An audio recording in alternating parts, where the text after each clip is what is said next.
Saya sempat kaget juga sih waktu dikirimin teman potongan tweetnya Anissa Pohan, istri Agus Harimurti, anak Susilo Bambang Yudhoyono yang mantan presiden. Anissa marah dan mengadu ke Jokowi karena merasa anaknya saya bully. Saya ingat-ingat lagi di mana saya pernah bully anak mereka ya. Oh, ternyata itu berkaitan dengan tweet saya yang menyoroti berita surat terbuka Putri Agus Harimurti yang meminta Jokowi untuk lockdown. Ya saya jelas ketawa lah, padahal di situ saya nggak sedang membuli seorang anak. Meskipun saya juga heran, kok bisa ya anak usia 12 tahun paham tentang konsep lockdown. Yang saya paham, sejak awal Demokrat adalah partai yang mendukung lockdown di saat Jokowi sedang mencari cara bagaimana agar masalah wabah juga tidak mengganggu perekonomian negara. Dan itu disampaikan langsung oleh Agus Harimurti sebagai Ketua Umum Partai Demokrat yang baru.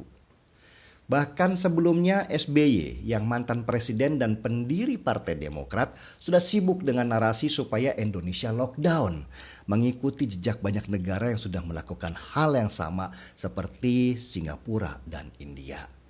Meski akhirnya suara SBY pun berusaha lebih lembut dengan mendukung kebijakan Jokowi tidak melakukan lockdown di negeri ini. Biasalah SBY, dia bisa aja main di dua kaki.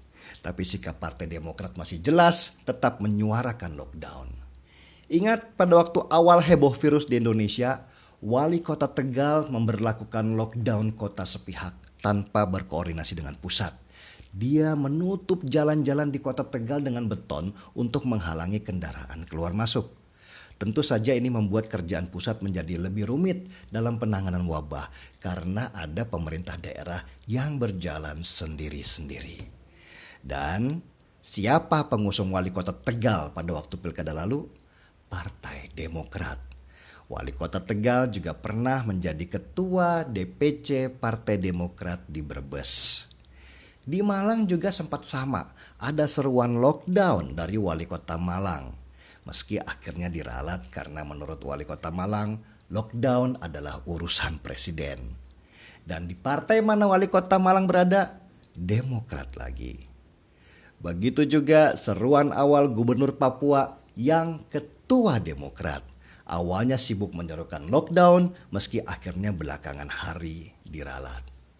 Jadi kita akhirnya bisa menyimpulkan kalau narasi lockdown itu tidak bekerja secara acak, tetapi dibangun lewat kendaraan partai dan dieksekusi oleh pemerintah daerah yang berada dalam satu kendaraan.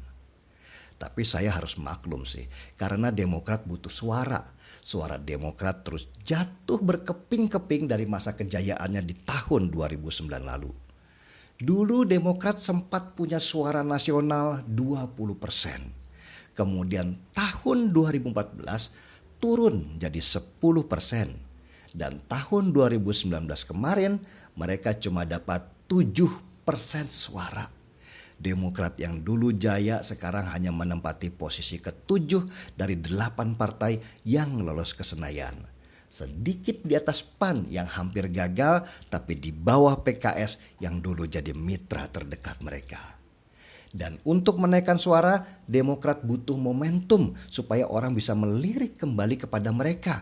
Saat wabah inilah Demokrat lalu memainkan strategi lockdown untuk meraih simpati supaya partainya tidak hilang saat pemilu 2024 nanti. Sudah dapat gambaran besarnya? Yang lucu, Demokrat ini sebenarnya juga tidak begitu percaya dengan konsep lockdown. Buktinya, saat wabah mereka malah menggelar kongres dan mengumpulkan banyak orang di satu tempat. Dan hasilnya Bupati Karawang, kader Demokrat yang ikut kongres itu tertular virus. Jadi Demokrat itu bisa dibilang partai yang lain di bibir, lain di hati.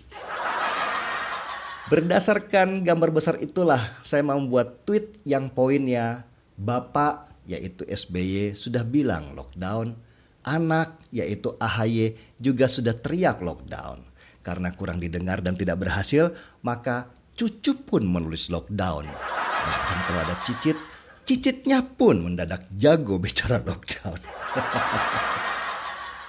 Ini sebenarnya penggambaran bahwa narasi lockdown untuk meraih suara supaya Demokrat mendapat simpati publik memang terus dikeluarkan supaya Demokrat tampak sebagai partai yang peduli terhadap kesehatan warga. Jadi nggak fokus pada anaknya saja. Meski terus terang, saya masih kurang percaya anak sekecil itu berkelahi dengan waktu. Maksudnya anak sekecil itu bisa dengan jelas paham dengan konsep lockdown. Pasti ada yang bisikin. Cuma Anissa Pohan sebagai ibu kandung baper merasa si anak kesayangan diserang. Anissa memang tidak paham politik, jadi wajar dia bereaksi sesuai naluri.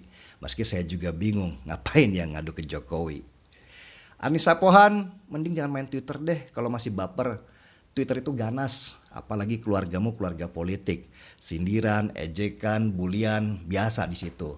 Di sana tarung bebas, bukan media sosial khusus masak-memasak. Lebih baik fokus jadi ibu rumah tangga saja. Jauhi media sosial, apalagi bawa anak ke dalam pusaran politik. Percayalah, kamu gak akan kuat.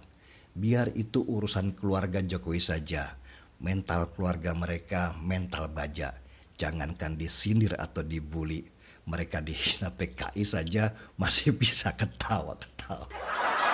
Markiper, mari kita baper. Saya Dennis Regar, kita di acara Timeline.